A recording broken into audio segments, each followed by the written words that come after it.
from Punjab Technical University. Then I did my master's in mechanical engineering from Arizona State University.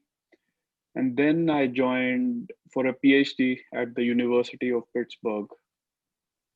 Actually, I know your master's advisor, Dhruv. Yeah, yeah. I know him, yeah.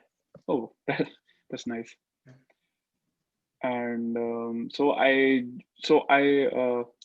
I graduated in August 2019, and as soon as I graduated, I got a PhD offer. And so, but You decide not to do at AC. Dr. Dhruv had some funding issues, and Okay. the thing was, like, I'm more into computational based research. Dr. Dhruv is more experimental. Experimental. Right, right. He does a Yeah. lot of additive stuff, I think. Yeah, so this lab also was computational and additive related, and so because of that, I had to, like, I couldn't join at the fall semester because the admission process took time, and then I joined here in spring 2020, like January of this year. So I worked under this professor, and I thought things were going fine, and then at some point, Mm-hmm. like it was pretty rough. They had deadlines and all that. I was trying my best to meet them, and I think I was meeting them, and but it was, I think, July of last week, he told me he doesn't want to work with me and I should look for another lab. So So is it possible for you to find a lab within Pittsburgh or no? Like within that university? so Like um within so the first department? there are some professors which are, there are professors who are looking for students, but their research interests don't match with me at all. I'm more into finite element analysis, simulations, structural, as well as I'm even starting to, I know a little bit of fluid simulations as well, And you are in but mechanical engineering there, right? mechanical engineering, yes. Okay. Did you speak to someone in material science or no? Material science, not really, because I looked at a few people. There are some good professors here, but like, I saw what they were doing, but it was mostly molecular dynamics. I heard it's kind of related to continuum mechanics, but like, I have no exposure to that. So, like, and the projects didn't really, make sense to me. So let me ask you, how much time do you have here before you have to leave? So there's a professor here in this university. So he has some short-term funding. So I'm working for him right now. So he's willing to fund me till end of May next year. So he said if his proposal goes through, I can come and work with him. Otherwise, then I should think about options. So he clearly asked me, so is this the way that you want to go? I said yes. So yeah, so technically I am here till May of next year. So you have to start. You should start applying somewhere in in I think November, December time frame, right? November, December, January, February. Yeah, that's what I'm planning. Yeah. Yeah. Okay. And once you, let's say you're out from there, would you get another master's or no? So I'm still in talks with the department, but right now it looks like most probably not. Okay. Because you are not able to complete all of the requirements probably. Yeah, actually, like, it's a very short period of time, so Right. I don't have enough credits, Okay. basically. But let's say if you go somewhere, you will still be able to use your credits, I'm pretty sure, right? I think I can transfer some of them depending upon, that particular university's guidelines. Okay. Got it. Got it. And so that is your plan to find another university and move on, I guess. That's what you're planning.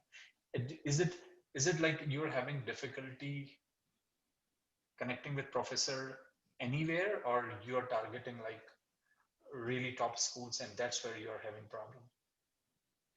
So, so I am, so actually I had gotten an offer from University of Alabama, Uh-huh. but it was materials related research, and they did have finite element analysis, but it was microstructure modeling. Uh-huh. So, so yeah, so I, like, I talked, I thought about it, but I decided to say no. So yeah, so like if I have to look for a professor, I can find one, but the compatibility of the research interest is not quite So there. what's your research area, if you can tell me again? Like you do finite element, but what, like more like a system modeling or like? Yeah, overall system modeling, process simulation, part, stress analysis, part development. So So all the yeah. the reason I'm saying, when the this other Alabama person told you on microstructure modeling and all that, was it different, you thought? Or that's why I'm trying to understand what was Yeah, different there. it was quite different. So they wanted to do phase field modeling for Okay, alloys, okay. So you are more on structural modeling. Is that what you're saying? structural modeling, and design optimization. So I have some like good background on design optimization as well. I'm quite good with topology optimization. So that is another one of my, like, I'm going to try to go into the product side rather than the material side. Okay, understood. If that So makes sense. there is a professor. You probably know that. Then if you do topology optimization and Johns Hopkins and civil engineering, Jamie Guest. No, I don't. Yeah, if you want to write his name, he that's what he does actually, and he's pretty good. He's excellent. He's Hmm. Jamie Guest, if I'm not wrong. Guest, GHU.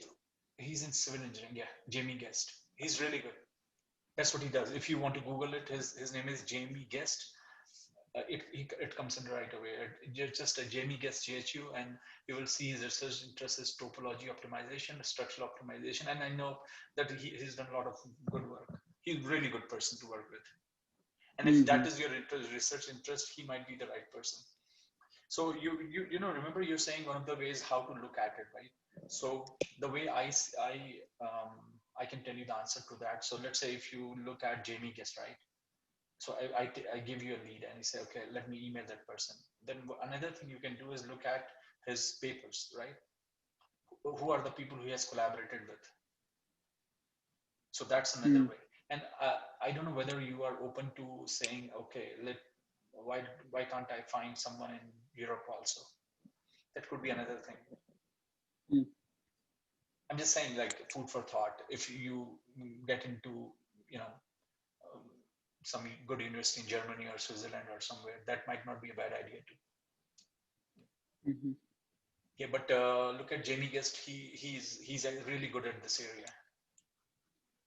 Yeah, so since we're already talking about it, so the way that I approach a professor is I first of all I open their Google Scholar, Yeah, yeah, yeah. then I look at the most recent publications.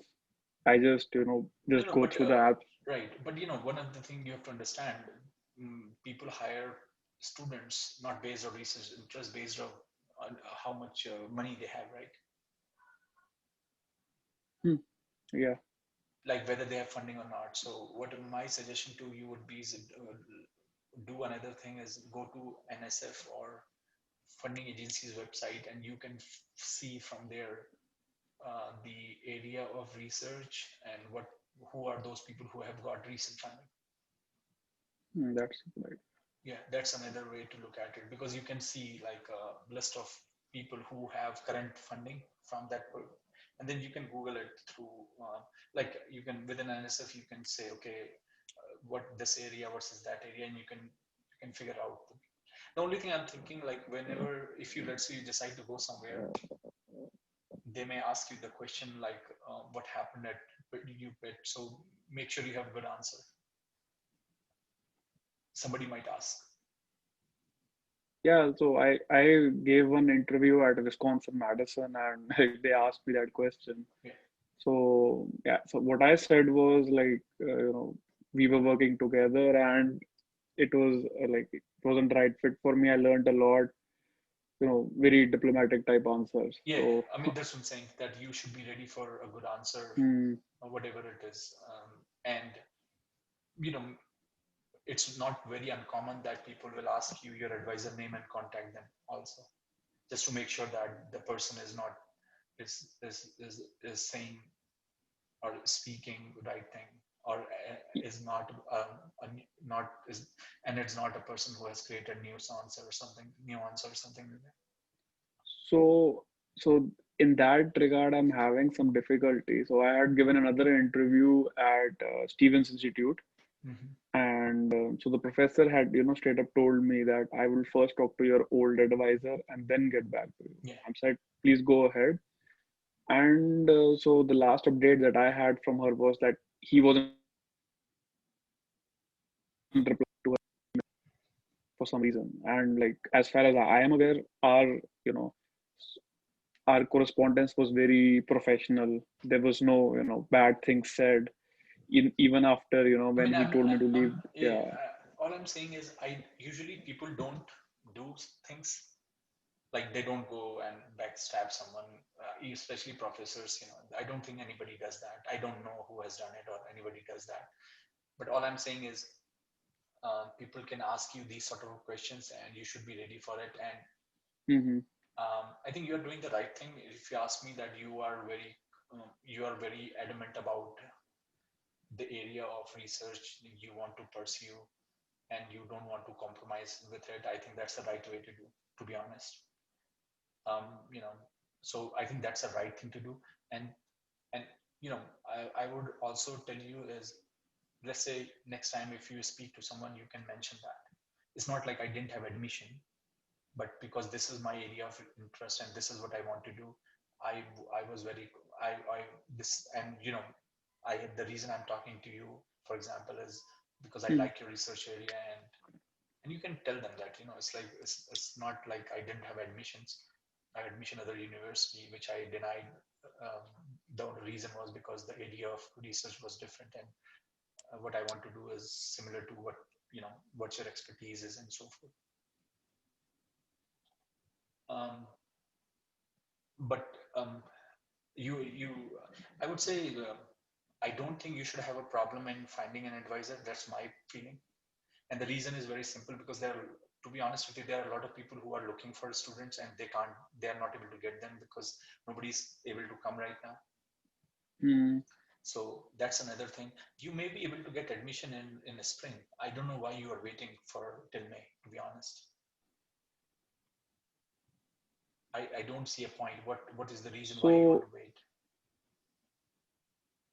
like the spring deadlines, are like, most of them are already over. Okay, By that time I got everything together, and okay. so I was applying to spring initially, but then that professor said, okay, wait for a little while. I said, fall has a better chance of acceptance also, so No, why but not go the better? reason I'm saying is because I have many friends who are professors, and they're saying they can't get the students. So there are a lot of master students who are not able to find a job right now. So everybody's coming back to school. A lot of Hmm. them are doing it, and since I speak to a lot of the students, I see that pattern now. Like a lot of Hmm. master students, because there are no jobs right now, and immigration issue and all that, and people can't go back to them. So they are saying, okay, either they are joining at the same place, or they are. So in that sense, I would say there is a fair amount of competition also, but I don't know, like a lot of students are not able to come also. They're differing to fall 2021. So it could also be possible that you may get a lot of students coming at that point. Depends on what the Hmm. scenario is. um, Hmm. yeah, but just make a right decision in terms of one thing I can tell you. Here's my another thing. At your stage, it's good that you say, I want to focus on this area and that area and so forth. But if you look at the span of your career that you will do, or you will work with, you will do a lot of different things. So although it's good to say, this is what my interest is and all that, this is also a time to explore. Hmm. Don't be too much adamant about, okay, this is what I want to do. I think most important thing is, if the person, if of course, and I can imagine, like, you can't say I'm going to go to electrical engineering. I'm not saying that. But if there is a fair amount of overlap, because what you are saying is, you have certain types of tools, whether it's FEM or topology, you can apply those tools in different research areas, right? If, let's say, if Hmm. there is a project in the area of biomedical, you can apply that tool there too. if there's a if there is a person who is working in the area of geotechnical engineering, you can apply that area in there too. You that's just a tool. So in your case, I would say don't hang up too much on the area of research. I think if you find a good professor, if he's accepting you, the, the research matches, give it a thought, and Mm-hmm. try to join or whatever. It should it it will it will change your perspective in many ways.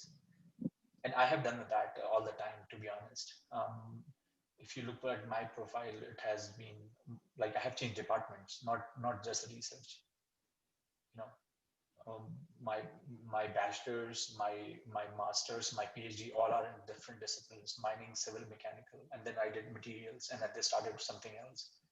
And now what I do has nothing to do with my PhD. So that's all I'm telling you. And I really don't want to do anything to my PhD because I find that it's very boring now. Okay. So don't hang up on that. Your career is not going to be based on what is your thesis title and what did you do. It doesn't work that way. Maybe your first job, but um, I can definitely tell you people who are more versatile are the people who are at this age of work. Those are the people who can survive and also who can are doing much better. I think you should always know the tools because those are your what they call it. Those are your weapons, but those weapons you can use in anywhere. That's all I'm saying. The good professor is number one. Good university, number one. Good professor, good university. That should be the criteria, to be honest. Nothing else. Mm-hmm. Because you can find a very not so good professor and in a decent in a good university, and your life would be hell. But you can find really good professor who inspires you, especially you are like-minded people, and then you will have fun for next 4 years, and that's what you really want. Mm-hmm. And then as far as the work concerned, and whether that what the work is and all that, people, as I said, especially I feel that at your age it's time to learn as much as you can, explore things, because once you are in a job you don't learn too much. Very few jobs allows you to learn, right? So make your decision very carefully when you say, if you're going to say no to someone or not. Your decision, what I'm saying is, your decision has to be based on not because I didn't like his I didn't this was not my research area. I think that should not be only criteria. There could be many criteria. You can say, okay, university, professor, his group, a lot of other things, and then somewhere around your interests, your research, and you can say, okay, I think this may be the right decision. Because as I said, you will do a lot of things in as you move forward, and which will have nothing to do with your research, whatever you're doing. Mm-hmm. Yeah. I see. But So I'm, yeah, sorry. yeah, go ahead. So the way that I have, so earlier, like, my mind has transitioned. So initially it was just, find somewhere and get into it. And then, slowly and slowly it has, transitioned to, okay, I have to set some standards where I want to go. So right now my situation is like, find my best to keep my vision broad. Like initially I was interested only in additive. Now I'm looking at composite structures, and even I even look at civil engineering professors. So right now, so my criteria is computational work, like model simulation and all that. Like it can be very broad. I'm even looking at fluids Did right you now. did you look at professors at at Carnegie Mellon? So I looked, yeah, I did actually. I've even applied there for spring. So I mean, so there are really good professors there, to be honest. I mean, really good. I mean, no matter what department, even civil, and in mechanical, there's a so professor. it, Yeah. in mechanical, I found most of them to be like soft materials professors, and I mean, I didn't look at the civil faculty. I can yeah, do that. yeah. I mean, to be honest with you, a lot of people don't do um, like a structural analysis and that sort of a work. They you will find even in simulation there is many things, like many things people do. Um, so you will you, you probably have to curve a little bit on your choice of on your research interest also. I mean, you mentioned, right, finite element design optimization, topology optimization, additive. I mean, uh, especially computational mechanics, I think it's just not about like running some sort of a code in Yeah. FEM or something. You will find like people do lot of details, and a lot of people still use Fortran and all that. So because they have their own codes and all that, try to do DFT simulation. Those are really, people that has a lot of value even in industry. So Mhm. Yeah, that's it. So, so there's another question. So right now I'm trying to, hone my skills in the meanwhile. That will even give me some confidence when I give an interview. So, I am right now, planning to implement some papers, computational. So I shared with you my website. So I implemented a few papers. I just put it out there, for people to see, what I can like or can't do. So the question is like, is this a good approach you know, to go forward, or should I just focus just on okay, just apply, just talk to people, and when you get something, then you just start doing that. see, Like, what do if I you think? so I look at your website, right, and the things you have mentioned there. I think they're good enough to tell a professor, because you are a PhD student. Adding one more will not do much. That's all I'm saying. Mm-hmm. Or two more is not gonna just gonna jump you from here to here. I think you have to do something else. That's all I'm saying. So you know for a master student, this is for someone who is looking a PhD student, this is good enough.